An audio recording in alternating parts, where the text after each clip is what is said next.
नमस्कार विद्यार्थियों। मध्य प्रदेश की इतिहास विषय की कक्षा में आप सभी का स्वागत है। एमपी हिस्ट्री के अंतर्गत आज हम देखेंगे जो टॉपिक हमारा चल रहा था मध्य प्रदेश के राजवंश। और उस राजवंश में आज का हमारा जो राजवंश होने वाला है वो है गुर्जर प्रतिहार राजवंश। और यह जो गुर्जर प्रतिहार राजवंश है वो एमपीपीएससी के प्री स्तर और जो है हम मुख्य परीक्षा दोनों ही स्तर पर क्या करेंगे, कंप्लीट करेंगे। अगर इस क्लास को ध्यानपूर्वक देखते हैं और जितनी बातें जो है इसमें बताई गई हैं उनको आप पढ़ लेते हैं तो निश्चित रूप से आपका ये टॉपिक जो है क्या हो जाएगा, कंप्लीट हो जाएगा। इसमें हम देखेंगे कि गुर्जर प्रतिहारों की उत्पत्ति किस प्रकार से हुई है, त्रिपक्षीय संघर्ष में इनका क्या योगदान रहा है, और अंततः जो गुर्जर प्रतिहार वंश का सबसे प्रसिद्ध समय रहता है मिहिर भोज का समय, जैसे स्वर्ण युग की संज्ञा दी जाती है, इनको देखेंगे। तो चलिएगा अपने क्लास की शुरुआत करते हैं। साथ ही साथ में इसमें हम क्या देखेंगे, मुख्य परीक्षा के उत्तर लेखन का जो हमारा क्या चल रहा है, विजय ध्वज आंसर राइटिंग प्रोग्राम चल रहा है। तो उसमें आपको हम क्या देंगे, इसमें जो है प्रश्न भी देंगे और उन प्रश्नों को जो है आपको उत्तर लिखना है। कब लिखना है, जब पूरी क्लास देखने के बाद में क्या करना है, आपका उत्तर लेखन का जो है प्रयास करना है। उसके बाद में आपको जो है ये कॉपी क्या करना है, जिसे आप ग्रुप में जुड़े हुए हैं उसमें क्या भेजना है, कॉपी भेजना है। इसके बाद जो है आपकी कॉपी चेक की जाएगी और आपको जो है मॉडल उत्तर दिया जाएगा कि एक जो है आदर्श उत्तर कैसा हो सकता है। और अगर आप इस प्रोग्राम में जुड़ना चाहते हैं तो संपर्क कीजिएगा। सॉरी, संपर्क कीजिएगा इस नंबर पर जो है व्हाट्सएप में क्या कीजिएगा, मैसेज कीजिएगा और एमपीपीएससी मेंस आंसर राइटिंग लिख करके भेजिएगा। आपसे जो है इसको जो है बता दिया जाएगा।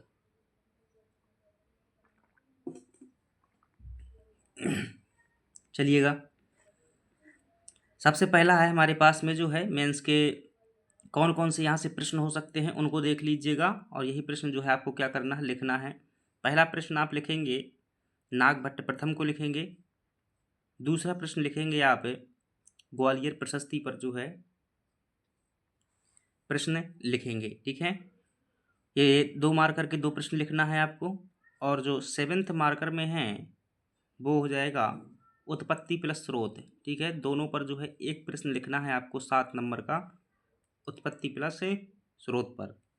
मैं जैसे यहाँ पर लिख देता हूँ कि प्रश्न हो जाएगा गुर्जर प्रतिहारों की उत्पत्ति तथा ऐतिहासिक स्रोत पर जो है लेख लिखिए या प्रकाश डालिए। ऐसा प्रश्न जो है आपका दोनों को मिला करके 7 नंबर का बनाऊंगा ये। और 10 नंबर का प्रश्न होगा कि मिहिर भोज जो है इस वंश के सबसे महानतम शासक थे, इसे न्याय संगत सिद्ध कीजिए। ठीक है, आपको क्या करना है, जस्टिफाई करना है कि मिहिर भोज जो है सबसे प्रतापी शासक थे। इसमें जो है महान शासक बताने के लिए जो उनके महानता से संबंधित कार्य हैं, जो प्रमुख कार्य हैं, उनको क्या करना होगा, आपको बताना होगा। वही आपका क्या हो जाएगा, उत्तर हो जाएगा। चलिएगा इसमें देखते हैं जो थोड़ा सा, चलिएगा गुर्जर प्रतिहार इंटरव्यू में कई बार जो है प्रश्न यहाँ से पूछ लेता है कि गुर्जर को गुर्जर क्यों कहा जाता है, प्रतिहार क्यों कहा जाता है। तो इस बात को ध्यान रखना कि यह वंश जो है एक गुजरात का क्षेत्र में क्या करते थे, ये शासन करते थे। गुजरात क्षेत्र में इनकी जो है शासन करने या वहाँ से जो है संबंध रहने के कारण इन्हें क्या कहा जाता है, गुर्जर कहा जाता है। और प्रतिहार इसलिए कहा जाता है क्योंकि इसका अर्थ होता है क्या, द्वारपाल। क्या होता है, द्वारपाल। और द्वारपाल का मतलब क्या होता है, रक्षक। तो जिस प्रकार से लक्ष्मण जी जो है भगवान श्री राम के क्या थे, द्वारपाल थे, यानी कि प्रतिहार थे, उसी प्रकार से लक्ष्मण का वंशज जो है स्वयं को मानते, इसलिए इन्हें क्या कहा जाता है, प्रतिहार जो है कहा जाता है।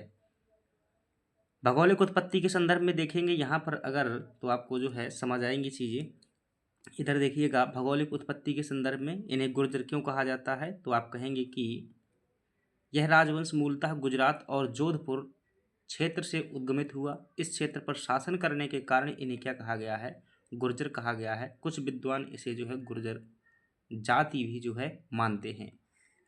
अगली बात करें गुर्जर प्रतिहार। प्रतिहार शब्द का जो है शाब्दिक अर्थ क्या है, तो आप कहेंगे प्रतिहार शब्द का जो शाब्दिक अर्थ है द्वारपाल होता है। पुराणों में ऐसा बताया गया है कि ये अपना वंश जो है भगवान राम के भाई लक्ष्मण से जो है मानते हैं। जिन्होंने भगवान राम के विश्राम के समय क्या किया था, प्रतिहार यानी कि पहरेदार के रूप में कार्य किया था, इसलिए ये भी क्या है, प्रतिहार है यानी कि द्वारपाल है। तो गुर्जर और प्रतिहार से मिलकर के इनसे मिलकर के क्या बना हुआ है, गुर्जर प्रतिहार जो है बना हुआ है। जोधपुर क्षेत्र से उत्पन्न स्वयं को लक्ष्मण का वंशज मानने वाले जो शासक हैं वो क्या हैं, गुर्जर प्रतिहार हैं।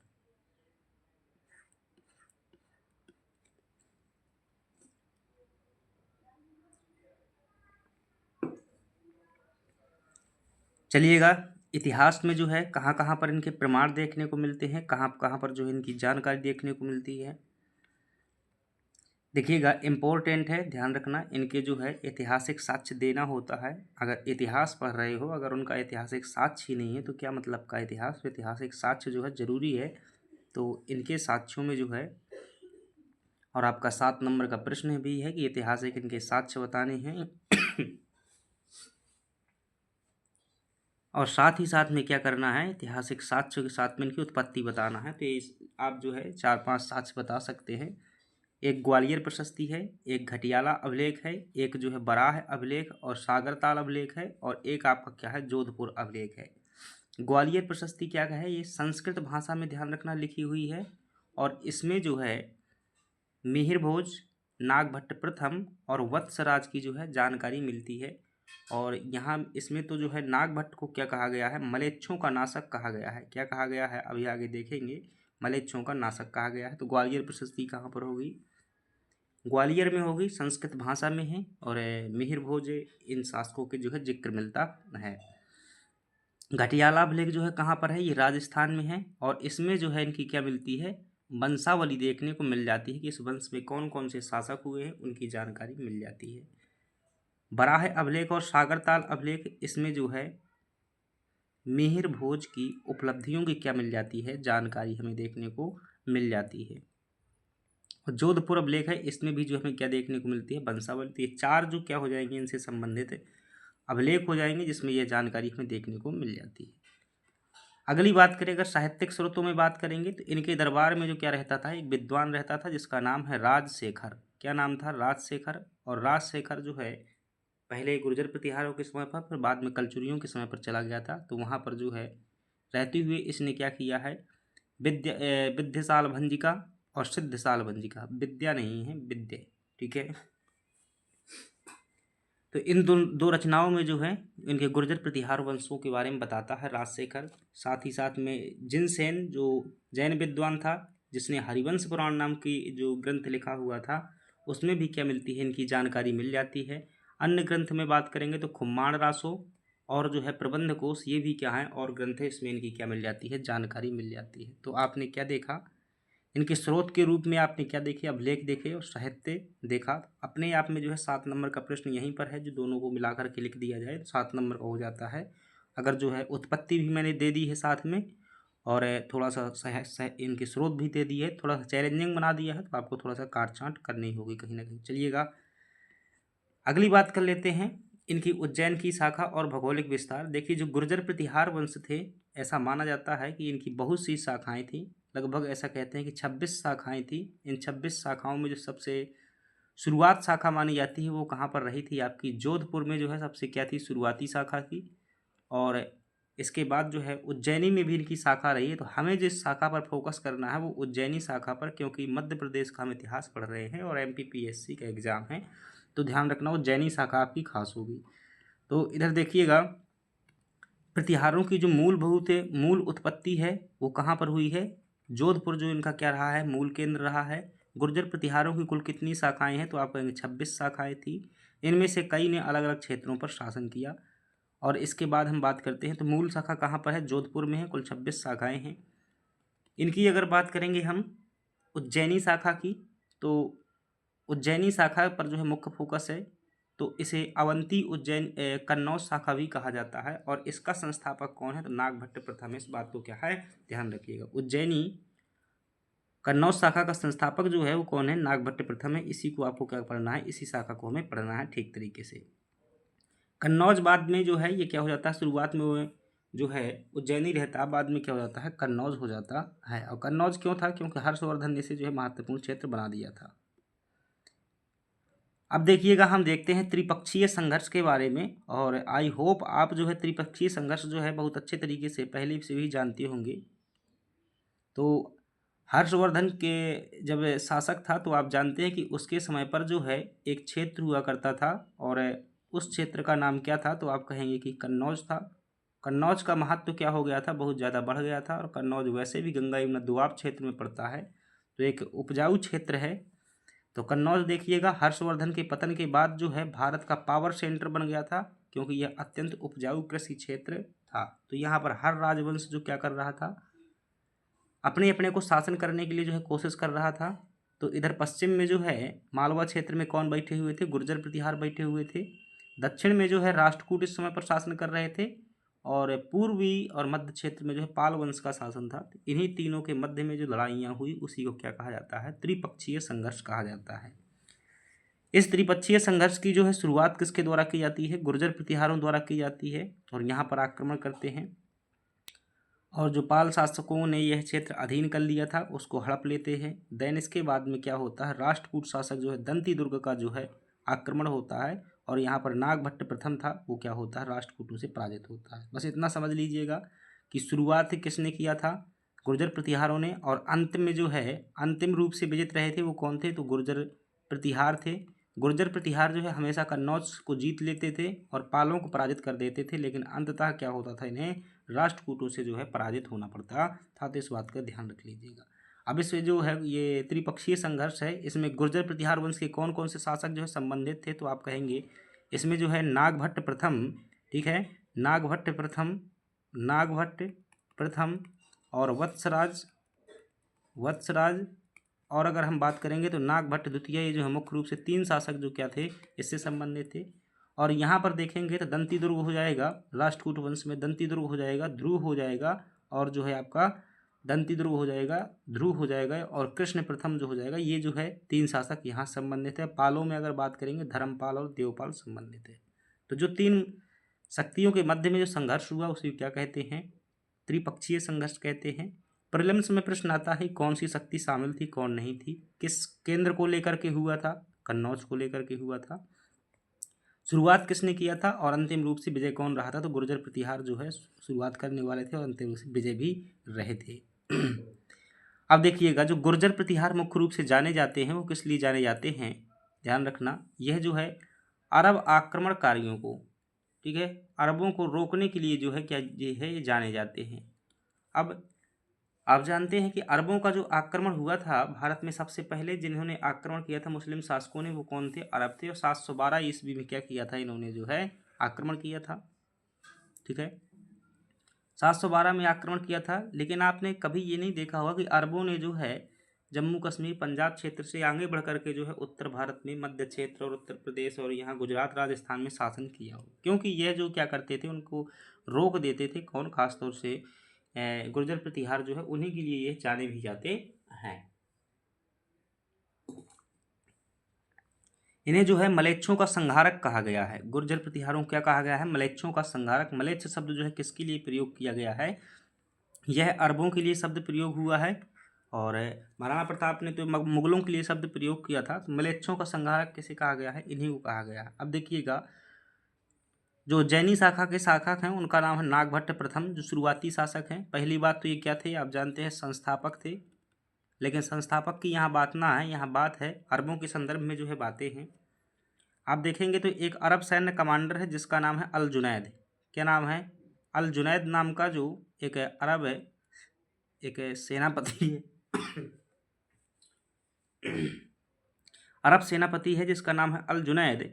उसको क्या किया था, इन्होंने जो है पराजित किया हुआ था, और इस विजय के कारण जो है इन्हें मलेच्छ संहार की उपाधि में भी मिली हुई थी। तो मलेच्छ संहार की उपाधि जो है किसकी है, ये आपके नागभट्ट प्रथम की है। तो कुल मिलाकर के एक बात कह सकते हैं इनके बारे में कि पहली बात तो क्या थे, ये संस्थापक थे, और दूसरी बात जो है इन्होंने क्या किया, अरबों के आक्रमण को विफल किया, और तीसरी बात क्या बता सकते हैं, इनकी उपाधि जो है बता सकते हैं। दूसरा शासक है कौन, वत्सराज। एक और बात बता सकते हैं कि यह जो है त्रिपक्षीय संघर्ष में भी क्या हुए थे, इन्वॉल्व हुए थे, ये बात भी क्या कर सकते हैं हम बता सकते हैं। वत्सराज की बात करते हैं तो वत्सराज जो है इसने भी जो है अरब सैन्य कमांडर जो है अल हकीम बिन अवाना को क्या किया था, पराजित किया था। फ्रेंड्स यह जो PDF है, यह PDF आपको जो है टेलीग्राम ग्रुप में क्या कर दूंगा, भेज दूंगा। वहाँ से आप क्या कर लेना, इसको बाद में जो है नोट कर लेना। अभी चीज़ों को क्या कर लीजिएगा, सुन लीजिएगा। लेकिन ध्यान रखना, अगर सुनेंगे नहीं तो आप जो है स्टोरी लिंक नहीं कर पाएंगे, बाद में समझ भी नहीं पाएंगे। ठीक है। वत्सराज ने भी क्या किया था, यह भी जो है एक प्रतापी शासक था। यह भी क्या था, त्रिपक्षीय संघर्ष में जो है शामिल हुआ था। और यह भी जो क्या किया था, अरब कमांडर अल हकीम बिन अवाना को क्या किया था, पराजित किया था। और मिहिर भोज तो क्या है भाई, सबसे वो जो गुर्जर प्रतिहार वंश का क्या था, सबसे प्रतापी शासक था, सबसे जो है योग्य शासक था। इसने अरब कमांडर जो क्या किया था, मौतमिन और मुंतसर, दो जो है अरब सेनापतियों को क्या किया था, पराजित किया था। अब देखिएगा, जो मिहिर भोज है उसके समय पर एक जो है अरबी यात्री आता है। ठीक है, क्या आता है, अरबी यात्री आता है जिसका नाम है सुलेमान। तो ये जो है MPPSC प्रीलिम्स में पूछा गया प्रश्न है कि सुलेमान जो है किसके समय पर जो है भारत आया हुआ था।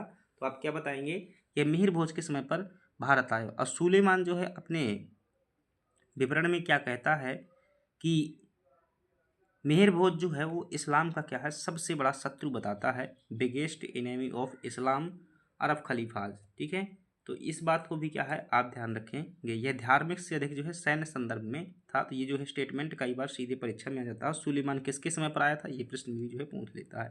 और जब ऐतिहासिक जानकारी आप बताते हैं ना कि इनकी जानकारी कहाँ से मिलती है, तो एक पॉइंट ये भी बता सकते हैं कि सुलेमान की यात्रा वृत्तांत से भी हमें जानकारी देखने को मिलती है। चलिएगा, अब शासकों के बारे में जो है सामान्य सी बातें देख लेते हैं।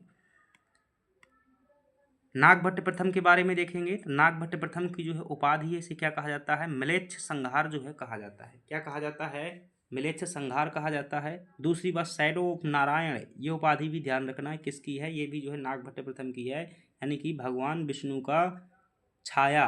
ठीक है, नारायण की छाया भी जो है इन्हें क्या है कहा जाता है, किसे, नागभट्ट प्रथम को। और ये कहाँ पर ये जो टाइटल मिलते हैं इनको, चाहे म्लेच्छ संहारा को, चाहे नारायण की छाया, जो है ग्वालियर प्रशस्ति में देखने को मिल जाते हैं। त्रिपक्षीय संघर्ष में इनका क्या योगदान रहा था, तो नागभट्ट प्रथम ने चालुक्य चौहानों को हराया था।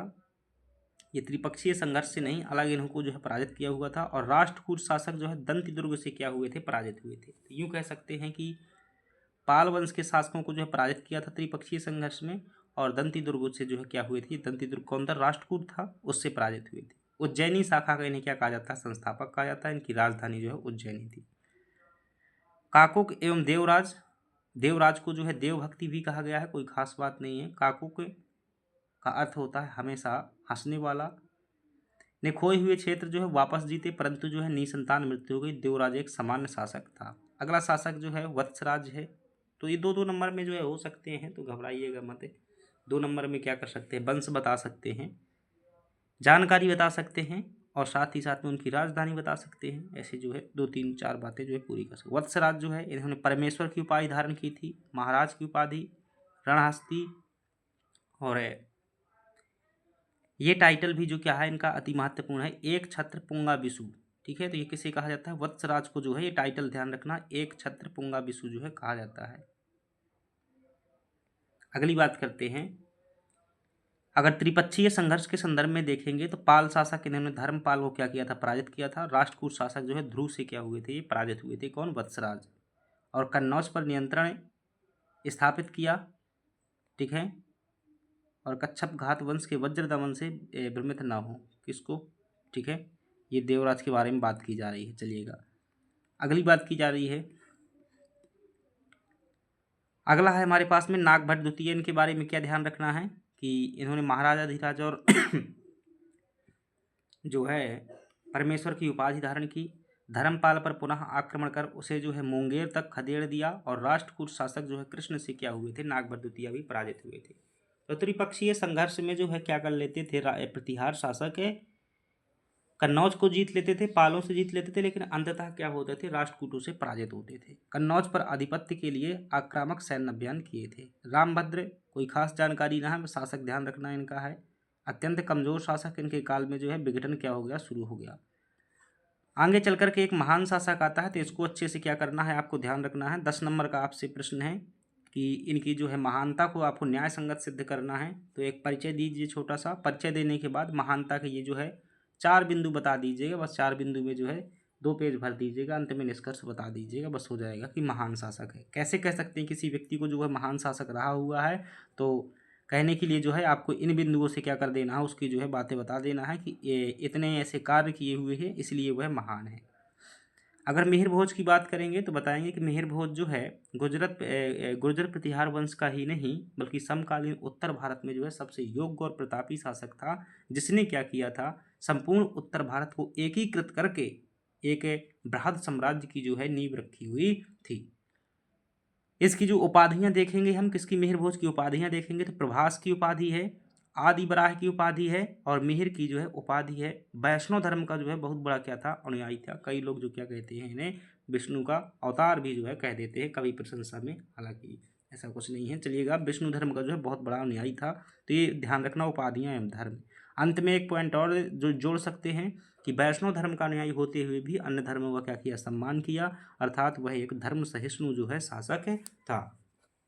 दूसरी बात करते हैं इनके साम्राज्य विस्तार के बारे में।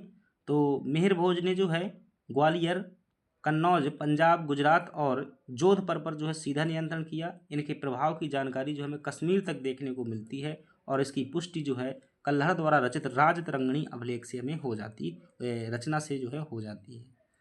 मिहिर भोज की बात करें और तो इन्होंने क्या किया, सामंतों पर जो है बहुत अच्छे तरीके से नियंत्रण किया था, चाहे वो चंदेल हों, ठीक है, चाहे वो चंदेल हों, और फिर चाहे वो कच्छप घात हों, ठीक है, चाहे वो कलचुरी हों, चाहे वो गोंड हो बंगाल के, इन सभी पर क्या कर लिया था, इसने नियंत्रण कर लिया था और एकीकृत जो है राज्य संपूर्ण उत्तर भारत को कंट्रोल किया था।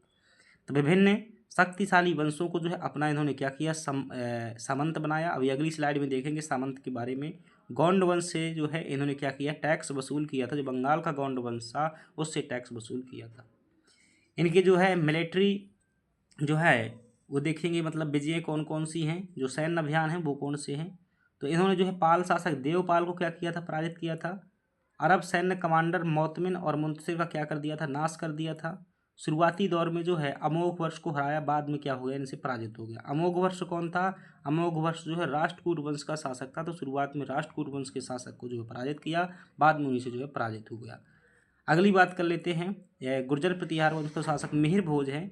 मिहिर भोज के बारे में अगर देखेंगे तो अगली बात है कि इनके जो है सामंत कौन कौन से थे। तो सामंतों में अगर आप देखेंगे तो ये देख सकते हैं कि गुहिल राजवंश पर इन्होंने कंट्रोल किया, चंदेल राजवंश पर कंट्रोल किया, और जो है कलचुरियों पर कंट्रोल किया, कच्छप घात वंश पर भी क्या किया, इन्होंने कंट्रोल किया हुआ था। तो गुहिल वंश जो है ये मेवाड़ क्षेत्र का एक राजवंश था। यहाँ के शासक जो कौन थे, हर्षराज थे। उन्होंने उसको पराजित करके जो क्या कर लिया था, अपना सामंत बना लिया था। चंदेल राजवंश की बात करेंगे तो ये बुंदेलखंड क्षेत्र के थे, और बुंदेलखंड क्षेत्र के जो चंदेल राजवंश का शासक था जिसका नाम है जयशक्ति, इसी को क्या कहा जाता है, जेजा कहा जाता है। क्या कहा जाता है, जेजा कहा जाता है, और इसी के नाम पर जो है जेजाक भुक्ति कहा जाता है बुंदेलखंड को। तो ध्यान रखना, चंदेल राजवंश के शासक जयशक्ति को क्या किया था, इन्होंने जो है पराजित करके अपना सामंत बना लिया था। और जब चंदेल सामंत हो जाएंगे तो कच्छप घात जो है अपने आप सामंत हो जाएंगे, क्योंकि कच्छप घात जो है चंदेलों के सामंत थे। तो अन्य प्रमुख शक्तियों में देखें, कलजुरियों को जो है इन्होंने अपने अधीन कर लिया, कच्छप घात को भी क्या कर लिया था, अधीन कर लिया था। तो ये जो है मिहिर भोज की क्या है, शक्ति है। और मिहिर भोज ना सिर्फ है, आप अगले पॉइंट में बता सकते हैं कि मिहिर भोज ना सिर्फ एक जो क्या था योग्य सेनापति था, वह एक कूटनीतिज्ञ होने के साथ साथ जो है कला का भी क्या था, संरक्षक था। ठीक है, उसके समय पर क्या हुआ था, तेली के मंदिर का निर्माण हुआ था। बहुत महत्वपूर्ण मंदिर है, आप चाहे जितने स्टार्ट लगा लीजिए, ठीक है। तेली का मंदिर जो है उत्तर भारत का अद्वितीय मंदिरों में से एक है। कहाँ पर स्थित है तेली का मंदिर, अच्छे से देख लीजिएगा, बात करते हैं इस पर जो है।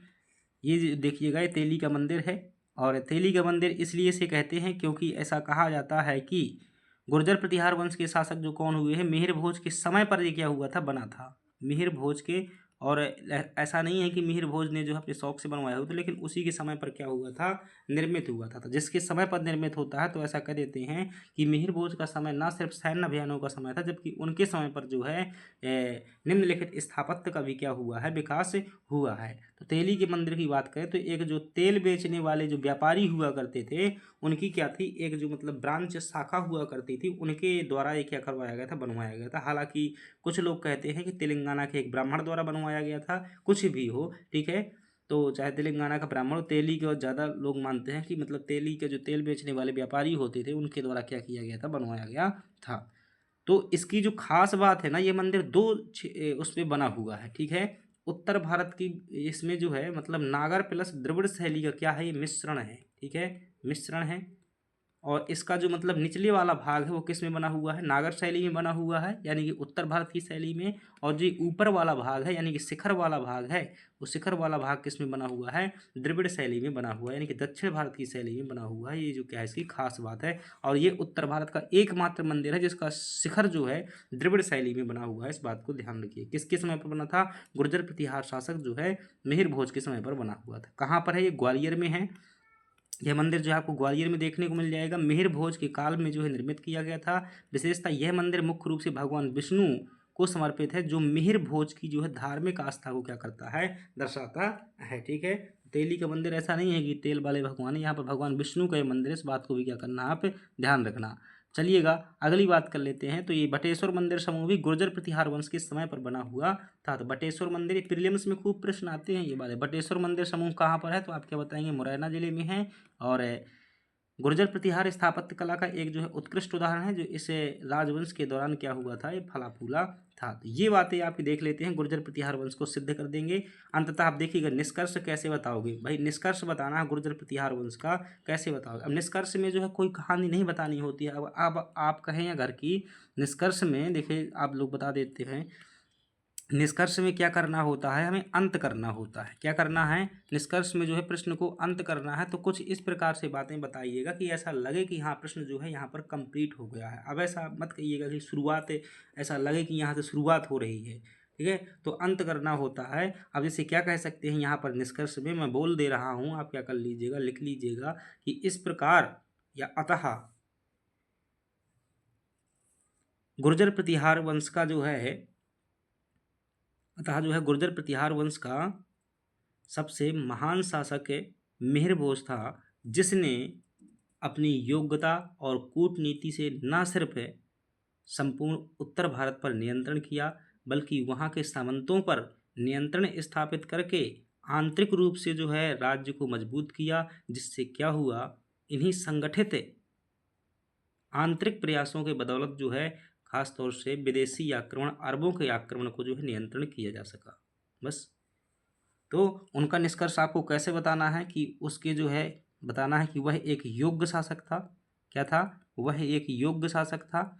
और योग्य शासक था तो उसने क्या किए, अच्छे अच्छे जो है कार्य किए, और उन कार्यों के बदौलत जो है देश को क्या किया, आंतरिक स्तर पर, आंतरिक तथा बाह्य स्तर पर दोनों को क्या किया, मजबूती प्रदान की।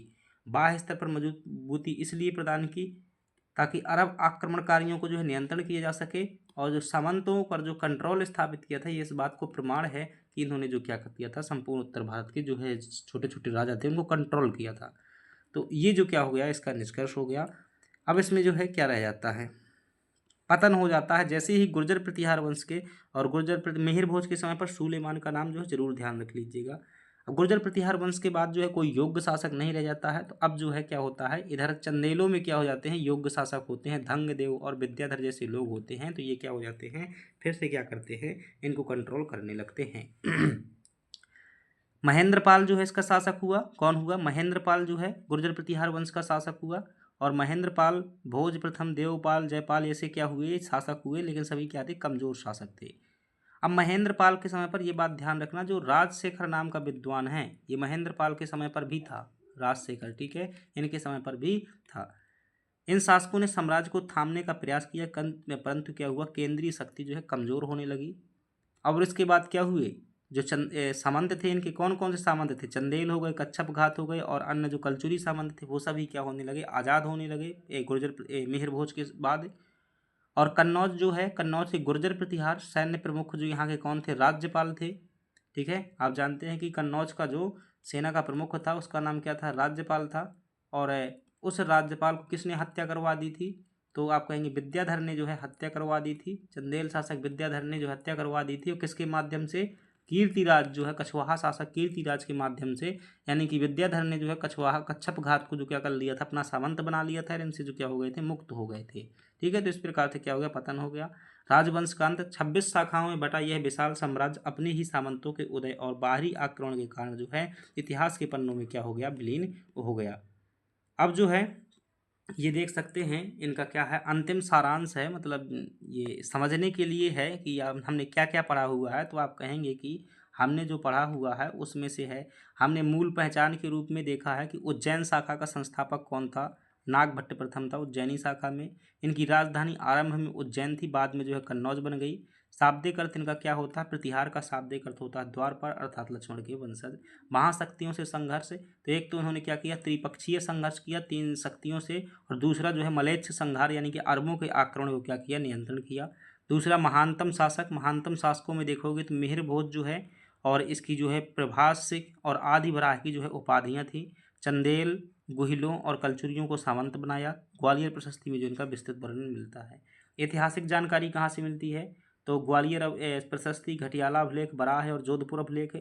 राजशेखर की जो विद्यशाल भंजिका, और जिनसे इनके हरवंश पुराण से इनकी जानकारी मिलती है। तो ये क्या हो जाता है फ्रेंड्स, जो है अपना एक कंप्लीट हो जाता है। अगर आपको ये क्लास पसंद आई है तो वीडियो को लाइक कीजिएगा, चैनल को सब्सक्राइब कीजिएगा। कोई प्रश्न हो कमेंट बॉक्स से बताइएगा। अगर MPPSC मेंस की आप जो है आंसर राइटिंग प्रोग्राम में जो है हमसे आप जुड़ना चाहते हैं तो संपर्क कीजिएगा। इस नंबर पर आपको जो है मैसेज करना है, ठीक है,